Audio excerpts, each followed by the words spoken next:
আসসালামু আলাইকুম প্রিয় বন্ধুরা, তোমরা কেমন আছো? আলহামদুলিল্লাহ, তোমাদের দোয়ায় আমি অনেক ভালো আছি। রমজান মাস তো এসে পড়েছে, তো ভিডিওর টাইটেল দেখি তোমরা বুঝতে পেরেছো যে আজকে কি টপিক নিয়ে ভিডিওটা করলাম। চলো বেশি কথা না বাড়িয়ে ভিডিওটা শুরু করা যাক।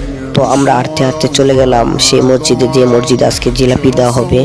এসে দেখলাম সেই মসজিদের মুসল্লিরা এখনো নামাজ পড়ছে, নামাজ তাদের শেষ হয় নাই। তারপর আমরা সবাই হাঁটতে হাঁটতে চলে গেলাম একটু সামনে। সামনে যাওয়ার পর এক বন্ধু বলল যে একটু পরে আসলে মনে হয় জিলাপি পাবো, তাহলে আমরা সবাই এখন চলে যাই। তারপর সবাই চলে গেলাম আমার বন্ধুর দোকানে। সে বলল দেও আমি ভিডিওটা করে দিই। আমি বললাম যে না, সমস্যা নাই, আমি ভিডিও করতে পারবো। আর এটাই হলো সেই বন্ধুর দোকান, যেখানে বসে বসে আমরা সবসময় আড্ডা দেই।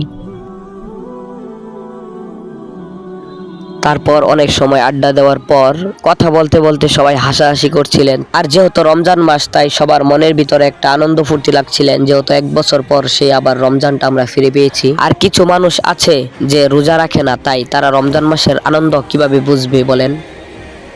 এই জন্য সবাইকে 30টা রোজা রাখার জন্য অনুরোধ করলাম।